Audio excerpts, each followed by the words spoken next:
Hei de me vingar. De qualquer maneira, as coisas que o Bruno disse em relação à estrutura narrativa, falta outra que o Heinlein me disse em relação às várias histórias possíveis e que é extremamente utilizado pela literatura de mainstream. O rapaz encontra a rapariga encontra o rapaz perde a rapariga perde o rapaz. E nas 300 páginas da novela, nos intervalos entre o rapaz e perde a rapariga encontra o rapaz, truca, ponto final. E acabou-se. Ao menos no nosso género há mais algumas subversões. Por exemplo, o Bruno falou acerca da resolução final. E uma das coisas que mais me irrita nos techno-thrillers, e principalmente nos filmes de James Bond, é que eu sei que o desgraçado vai sobreviver no fim. Ok, meus senhores, para fazerem algo de profundamente tocante, matem a personagem que vos é mais simpática a meio do livro. E matem-na da maneira mais cruel e mais imaginativa possível. Se vocês leem um livro partindo do princípio que ele vai acabar bem, como por exemplo o Tolkien e o Lord of the Rings, foi uma coisa que me aborreceu profundamente, porque eu já sabia como é que aquilo ia de acabar. E não sei se vocês viram a visão do filme, que ainda é mais assustadora. É que todos os hobbits pareciam gays, todos sentados na mesma caminha, com todas as pessoas que apareciam, mais os elfos, tudo para a mesma cama. E todos muito contentes, com os pezinhos a dar, já que pezinhos descalços para se ver as penujas nos pés. Não é demais. Ou seja, subvertam, porque este género, ou seja, a literatura fantástica, terror, ficção científica, é essencialmente uma literatura de subversão. Lembro-me do livro do M. John Reason, o Centauri Device, onde morre tudo. Na última página está tudo morto. Heróis, criminosos, ditadores, é uma razia. É o grande gozo exatamente dessa razia. O Bruno também falou, por exemplo, nas histórias dos samurais. Eu lembro-me de um filme chamado Yakuza, não sei se lembram, com o Robert Mitchum, onde o combate entre os Yakuzas era tão rápido que praticamente não se via o movimento das espadas. Mas ainda estavam 30 ou 40 segundos com a espada imóvel a olharem um para o outro. E era essa a tensão principal do filme.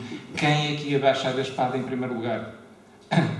E depois um desviava ligeiramente os olhos, era exatamente nessa altura que era estripado pelo outro oponente. De qualquer maneira, há uma cena maravilhosa de extensão narrativa, onde o Robert Mitchum corta o dedo mindinho como prova de honra para oferecer aos outros Yakuzas.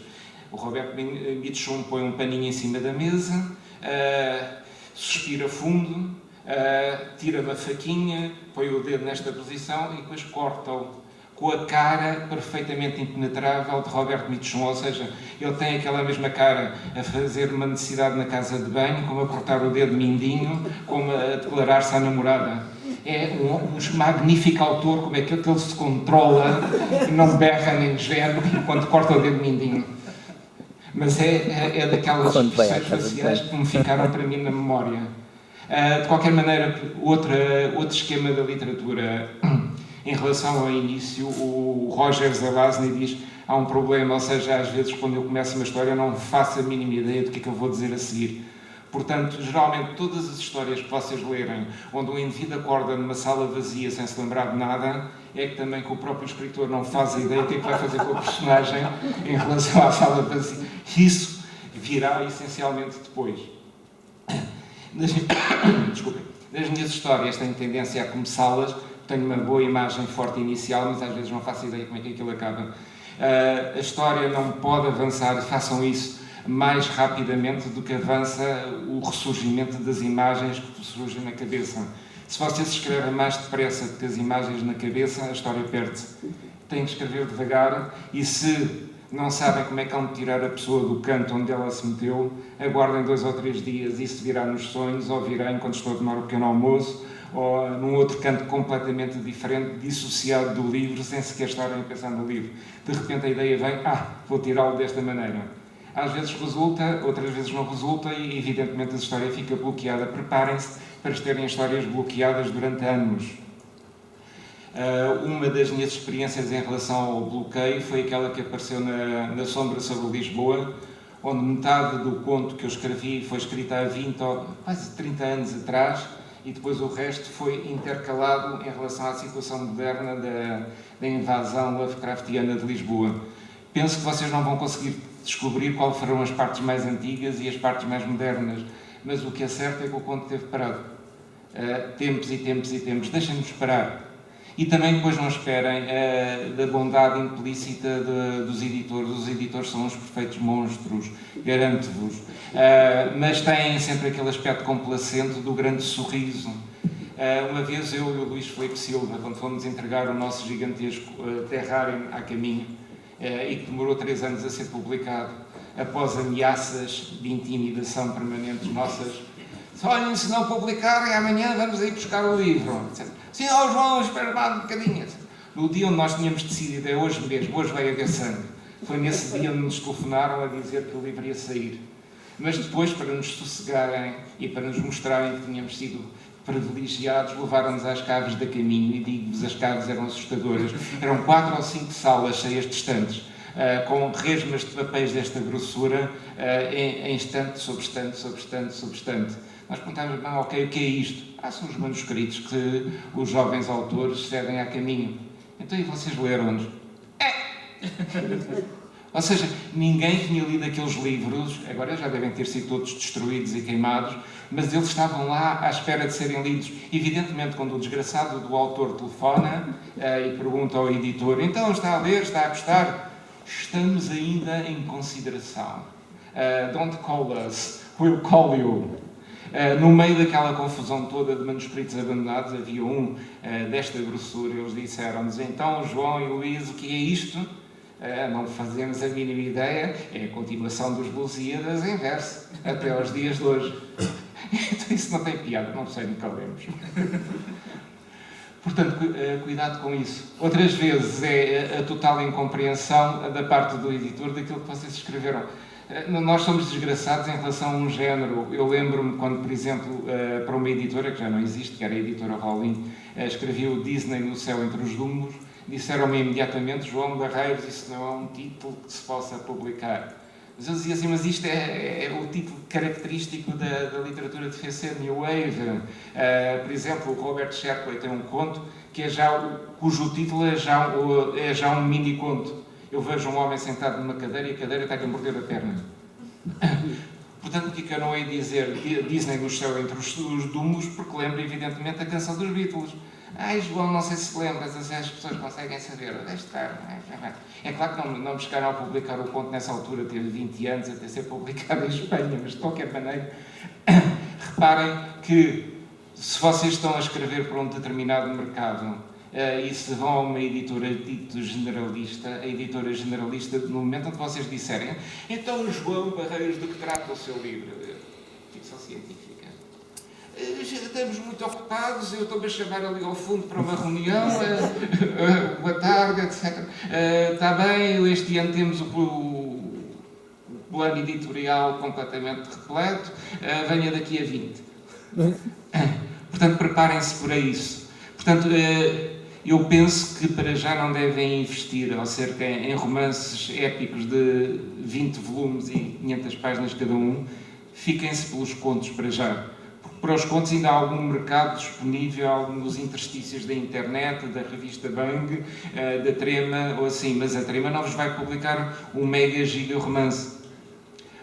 Outra coisa, ao nível da ficção científica, o que é estranho e é espantoso não é bem a caracterização das personagens. Raros são os casos onde existem personagens profundamente caracterizadas dentro do género, é o background, ou seja, é o que está por trás, é o plano que não existe de todo na literatura de mainstream.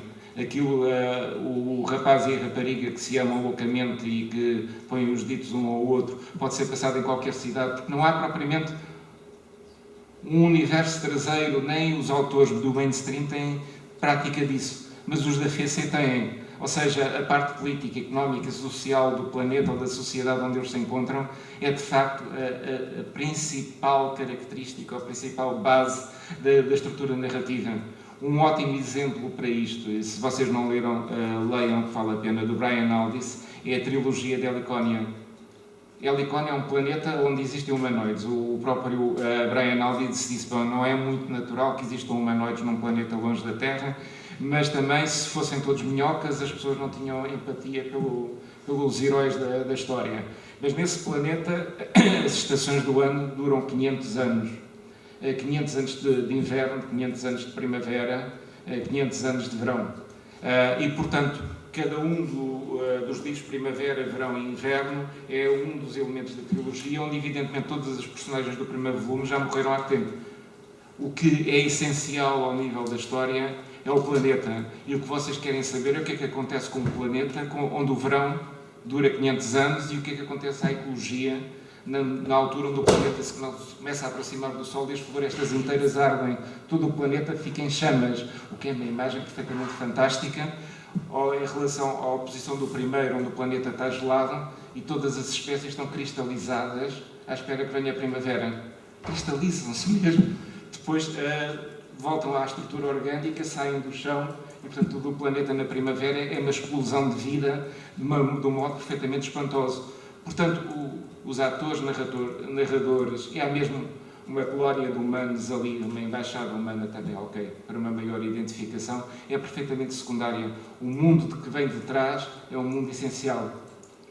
Para vos dar uma ideia de como a literatura de mainstream não faz a mínima ideia do que é que está a dizer, às vezes, vão ao Diário Notícias. O Diário Notícias agora tem uma série de contos online das luminárias de nossas contemporâneas, e estou-me a lembrar agora de um dos primeiros contos que surgiu já há umas semanas, do Tordo. O Tordo dizia que era a história de um professor que tinha vindo para Lisboa e dava aulas numa escola próxima, tudo assim muito vago, e tinha alugado um apartamento nas Águas Furtadas. Eu também não sei porque é que o desgraçado do professor há de alugar um apartamento nas Águas Furtadas, também não somos tão miserabilistas assim. Mas ok, e 5 ou 6 páginas a seguir estava com problemas na canalização por causa do vizinho de cima. Vizinho de cima, nas Águas Furtadas é um bocado difícil. É a falta de coerência interna ao nível da estrutura narrativa. Bolas, não dá para ser assim. Mas eles não se importam nada, querem lá saber. E aquilo funciona.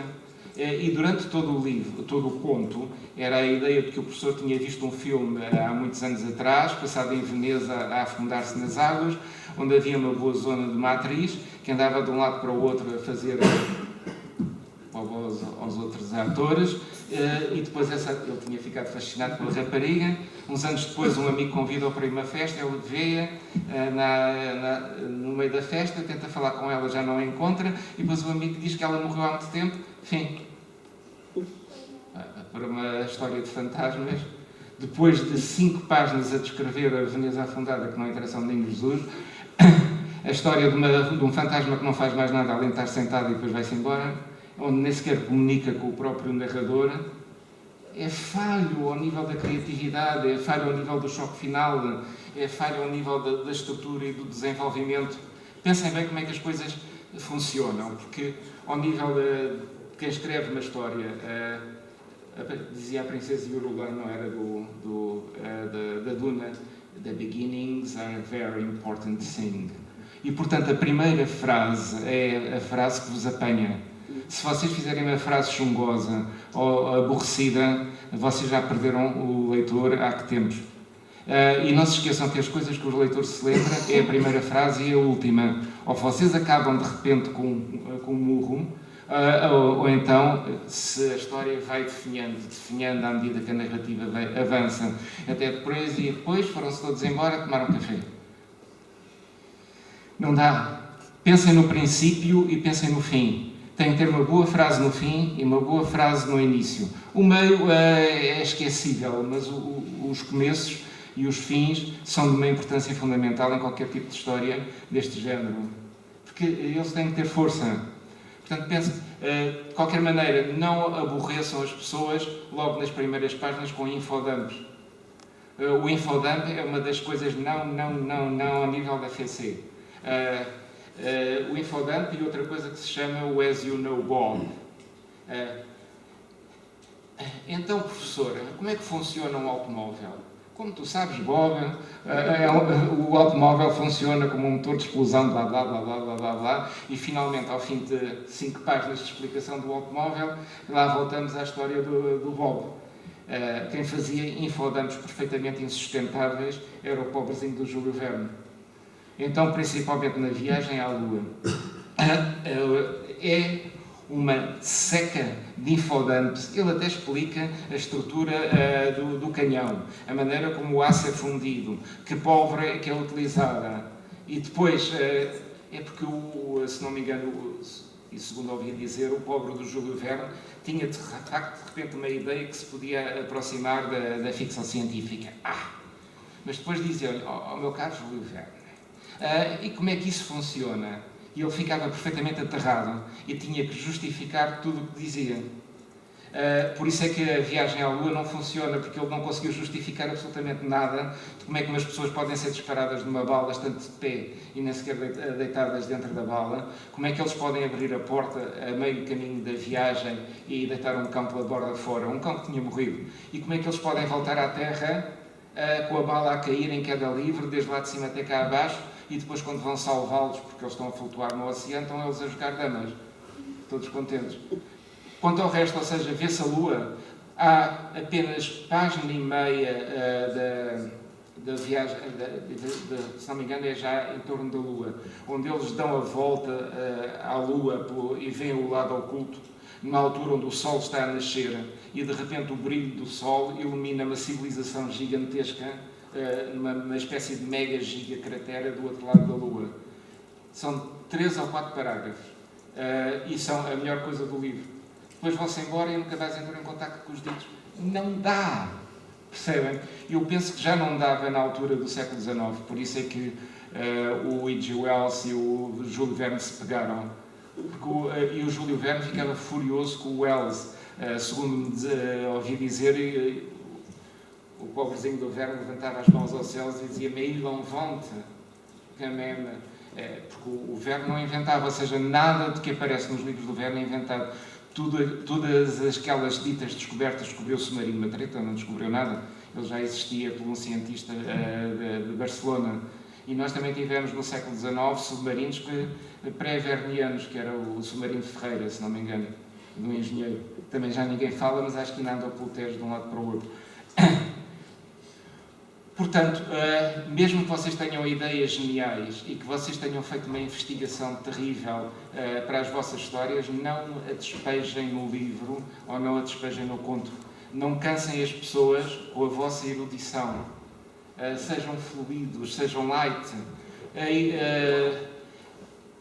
Por exemplo, vou citar aqueles meus ódios de estimação, que chatice. O Filipe Faria. Logo no primeiro livro, o Filipe Faria, antes de começar a narrativa, faz 5 ou 6 folhas de história do universo. Não façam isso! A história do universo compreende-se ao nível da estrutura da narrativa. Vejam o Abercrombie. O Abercrombie não faz isso. O Abercrombie entra dentro da narrativa e dentro da brutalidade da narrativa, com toda a fluidez e criatividade, humor e violência que lhe é característico, mas não chateia as pessoas, porque a vossa missão não é educar as pessoas, nem sequer chateá-las, é diverti-las e interessá-las, nem que seja com uma coisa de horror, de modo que as pessoas fiquem perfeitamente repugnadas e dizem: que horror! Fiquei com pesadelos durante todas as noites. A literatura, seja ela de natureza for, mas principalmente a nossa de género, tem que transmitir alguma coisa. E tem que transmitir, falaste há bocado das emoções, a nossa literatura é extremamente visual, é extremamente emotiva. Mas, por exemplo, vocês não vão dizer que a Joaninha era muito bonita, se são uma espécie de narradores universais. A Joaninha pode ser um estafermo para outra pessoa. Se o José disser que a Joaninha é muito bonita, está ok, é a opinião do José. Mas não podem pôr isso ao nível do narrador. Outra das coisas é: não façam frases bonitas. Nunca. As frases bonitas, para muitas pessoas, perdemos-nos. Peixoto, tu te escapaste a publicar. Não sei se me escapei. No outro dia abriu um livro do Peixoto. Deixa cá ver, João Barreiros, como é que isto é. As aves voavam felizes. Diga-me, meu caro Sr. Peixoto, explique-me como é que funciona a felicidade ao nível das aves. Preitela, porque as aves, quando voam, voam para definir territórios e para caçar. Eu não suponho que a pobrezinha do pardal ou do estorninho ou da andorinha, quando voam de um lado para o outro a piar desesperadamente, estão a dizer: não se atrevam a aproximar-se, a fêmea é minha, este território é meu. Não acredito que haja um estado de felicidade metafísica e profunda na ave. Mas fica muito giro, não fica? As aves voavam felizes. Ah, que bonito. E as senhoras todas correm a comprar o peixoto porque as aves voavam felizes. Quando a galinha esvoaça a fugir da matraca, também esvoaça feliz. Outra do peixoto, maldade minha, era, se não me engano, era um microconto, onde não acontecia nada, onde o herói narrador ia dar aulas para o Alentejo. Então ia na caminhoneta, olhava cá para fora e via a queda radioativa dos meteoros. Meu caro senhor Peixoto, explique-me lá o que é que significa a queda radioativa dos meteoros, que eu não estou a perceber. Os meteoros são radioativos. Desde quando? Nem sequer são verdes. Onde poderia explicar um efeito qualquer da radioatividade. E que deu um tracinho branco no céu e acabou-se. Mas fica giro, não é? O furor, aquela radioativa dos meteoros, de um professor a contemplá-la. Portanto, preparem-se, ou seja, a grande função de um seminário de escrita criativa é vocês mostrarem as vossas obras uns aos outros e aguentarem as críticas que os outros vos façam. Neste caso é preciso uma pequena sensação de humildade. Mais ou menos as coisas funcionam, os outros leem o vosso conto, fazem a crítica ao vosso conto e vocês não abrem o bico nessa altura. Estejam calados e ouçam. Não contra-argumentem, não se faz. Depois, ou modificam e apresentam uma revisão final depois de terem ouvido as críticas, e muitas das críticas até funcionam porque estão a escrever para um público que é o leitor, mas também não se esqueçam que vocês podem fazer depois críticas ao conto do que vos criticou, mas não se vinguem. Agora vais pagá-las, não é? Disseste mal a minha obra-prima, agora vai correr sangue. Sejam cordatos e amigáveis uns com os outros. Eu não quero dizer que isto tenha acontecido sempre. O Gene Wolfe, num seminário de escrita criativa, foi ameaçado de morte. Teve que se esconder no quarto do hotel com os jovens autores a baterem à porta da cá que caiu o parque das trombas.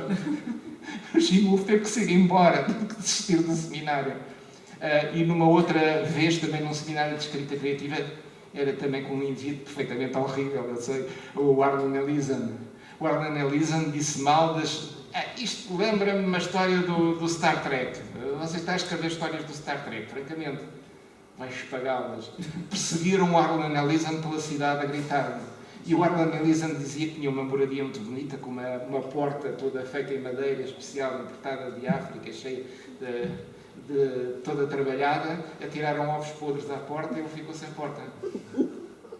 Portanto, cuidado, ou seja, eu não quero que me aconteça isso a mim, nem ao Luís, nem a nenhum de vocês, mas geralmente, isto é ao fim e ao cabo, é no caso dos Estados Unidos, as pessoas não são tão cordatas ou tão fáceis como isso. No ano passado, dei um seminário de escrita criativa na Destart, a Restart, aliás. Havia 10 inscritos, apareceram 3. Evidentemente, eu estava entusiasmadíssimo para o meu novo público. Vou pô-los a escrever histórias de ficção científica, é fantástico, ótimo. Então, vocês estão cá, gostam disto? Vocês nos pagavam propinas, 300 euros de propinas. Aquilo eram 30 horas de seminário de escrita criativa. Gostam disto? Não gostam disto? Mas então digam-me lá qualquer livro. Gostam de literatura? Não gostam de ficção científica? Não gostam de fantástico? Não gostam de qualquer outro livro? Dê-me um exemplo de um livro que gostam. Vocês já leram algum livro? Nenhum livro na vossa vida? Portanto, de repente descobri-me para 3 ou 4 marmanjos que nunca tinham lido um único livro na vida deles e que queriam, entre aspas, não escreveram nada, chumbaram todos, escrever um livro de ficção científica. eu fiquei desesperado, ou seja, ok, mostrei-lhes um anime do Miyazaki, que é o Canhão, não sei se vocês conhecem, que é uma sociedade que cria canhões e obuses e está sempre a disparar para o outro lado do mundo e já não se sabe que se existe ao outro lado do mundo. O puto é filho de um canhoeiro e o puto diz, quando ele for crescido, quer ser canhoeiro também. Está perfeitamente fascinante. Praticamente eles não falam porque é todo o disparo de um obus por dia. E os obuses, caramba, são maiores que esta sala. Portanto, aquilo é engraçadíssimo. Depois levei-lhes entusiasmadíssimo a uma banda desenhada o Red Star. Não sei se vocês se lembram, o Red Star é uma banda desenhada fabulosa, construída segundo o princípio do stalinismo soviético, onde todos os desenhos e todas as figuras têm aquele pose gigantesca da luta proletária. Aquilo é meio feito em gráficos de computador e meio desenhado. O livro tem mais ou menos este tamanho, eles teriam que abrir aquilo. O que é que eu fiz a seguir? Fiz 200 páginas de contos para eles lerem. 200 páginas de contos tirados daqui e da lá. A ideia era que eles teriam que ler os contos dos vários temas para depois fazerem qualquer coisa que não fosse aquilo. Ou seja, eles teriam que escrever qualquer coisa contra ou diferente daquilo. Julgam que eles leram alguns. Isto para ler contos é uma coisa na grande seca. E não leram nenhum. Então, ao menos façam a crítica a um. Ou seja, leiam um conto, façam... Não sabemos fazer crítica. Só houve um que fez uma história. Um que era mais crescido. E que só lá apareceu algumas vezes, porque era um engenheiro que andava no Kuwait e assim por diante. Ok? Eu queria fazer uma pequena experiência, tipo temática, que era o seguinte. Era a história do pastor, do cão do pastor, das ovelhinhas e do lobo, em variações de todos os géneros. Uma história de fantasia disto, uma história de ciberpânquica disto, uma história de extraterrestres disto. Ou seja, o pastor não seria necessariamente o pastor, o cão podia ser um robô, o lobo podia ser um alienígena e até os carneiros podiam ser inteligentes e falar. Ou então, ao contrário, os carneiros eram humanos e o pastor era um alienígena que os criava para os comer. Cada um deles teria que fazer uma história deste género. Pensam que eles os fizeram. Senhor, amanhã entrego. Então eu cá estou. Amanhã não apareciam. Só um é que fez. E fez uma história passada na Lua, um bocado absurdista, que não se entendia nada. E aqui está a coerência eterna, eles tinham motores que funcionavam a vácuo. Eu digo assim, mas explique-me lá, aqui entre nós, que ninguém nos está a ouvir, como é que um motor pode funcionar a vácuo. Então não funciona. Que eu saiba, o vácuo não tem nada, como é que pode servir de motor? Então, mas é giro. Não é nada giro. É disparado, dizia eu. A pessoa também não pode estar a dizer que uma obra criativa feita para mim seja um disparado. Mas ouça, ok, você cria uma sociedade na Lua, você cria uma história do pastor rebanho, blá, blá, blá, blá, blá. Mas como é que pode haver um gerador de vácuo? Não há. Ou seja, ponham um gerador atómico, ponham um gerador a vapor. Vácuo é o vazio. E a resposta clássica que ele me lança, que é a clássica das pessoas fora do género em relação ao género, é: então, mas isto é giro, isto é a liberdade poética, o professor não pode estar a reprimir a minha liberdade poética. Espera aí que a gente já conversa, pensei eu. Afiando o dente. Portanto, reparem, vocês podem criar um universo absurdista, desde que ele funcione. Não sei se algum dos presentes leu A Espuma dos Dias, do Boris Vian. A Espuma dos Dias, do Boris Vian, é absurdista, mas ele pegava no absurdo e dava um realismo espantoso. Por exemplo, as enguias, que são comidas na casa dos franceses, na Espuma dos Dias, não andam nos rios, mas nas canalizações das casas. Portanto, vocês abrem a torneira, sai uma enguia que imediatamente foge pelo gargalo de escoamento. Mas as enguias são muito boas, é preciso dar-lhes é preciso comê-las. Então, como é que se captura uma enguia que sai pela torneira e foge pelo gargalo? Põe-se uma melancia no lavatório. A enguia vê a melancia, engola a melancia e depois já não consegue sair. E nessa altura, decapita-se a enguia. Fascinante! Ou seja, Espantoso. A meio da história é a história de um casamento entre dois gays.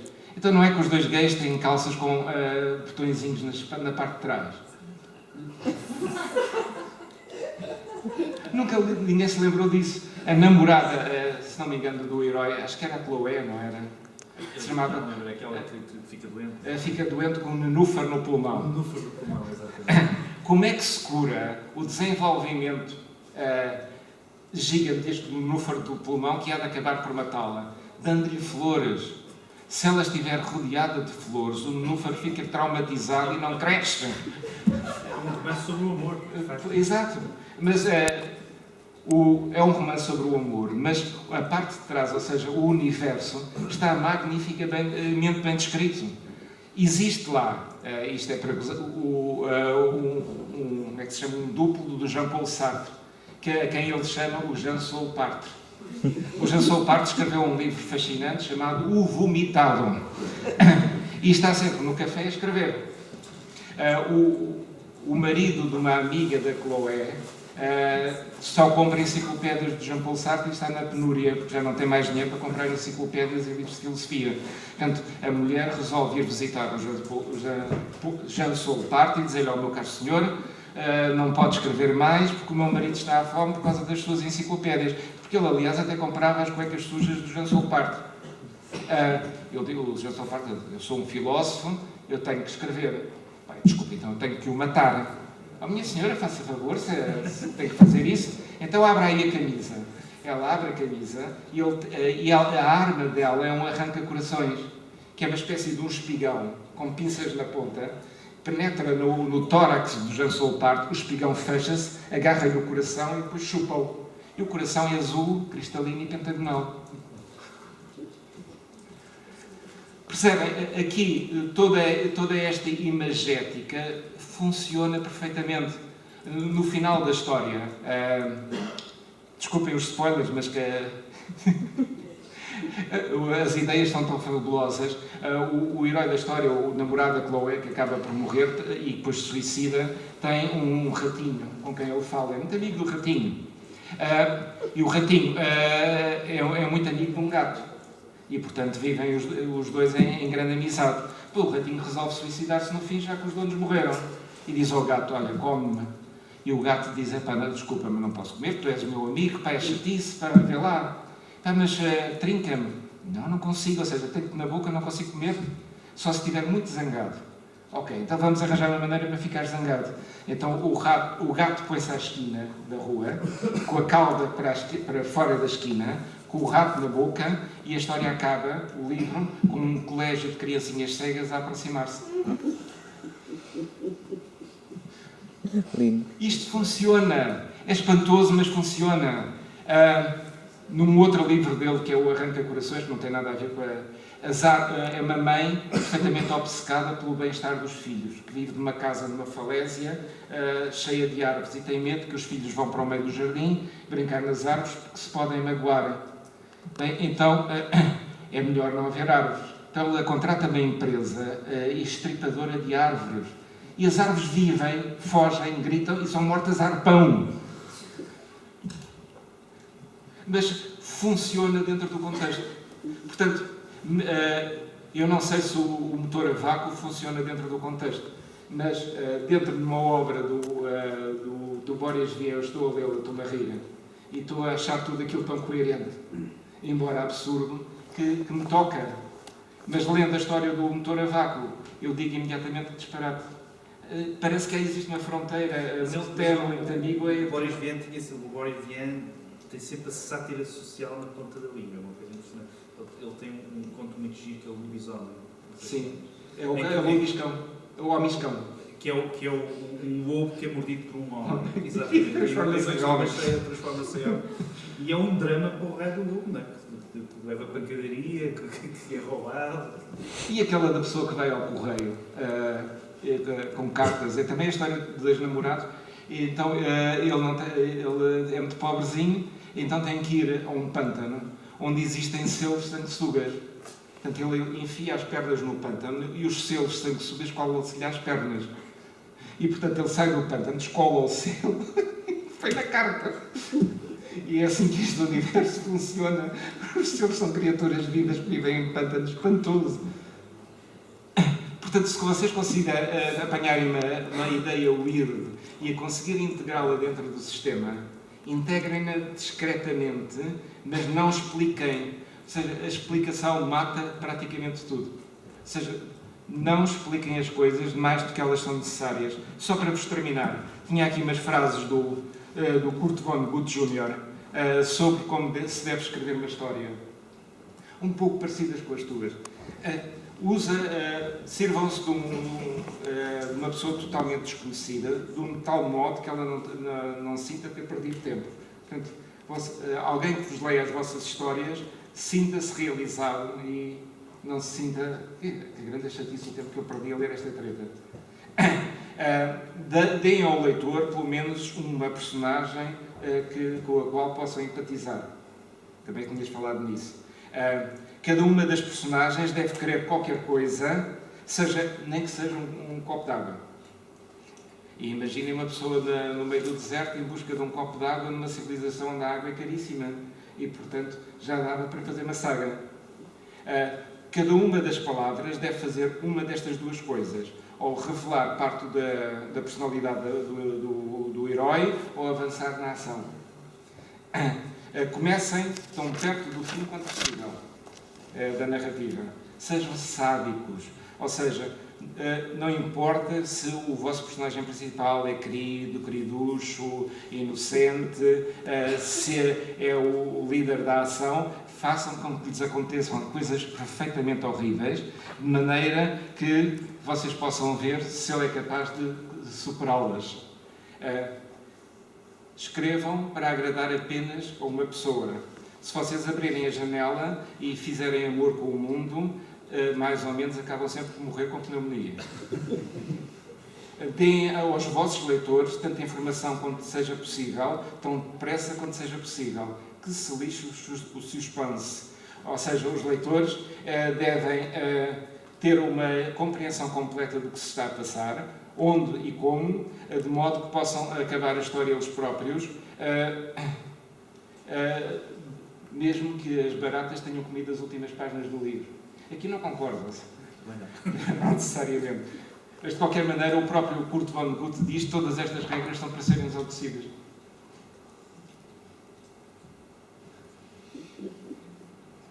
The end? The end.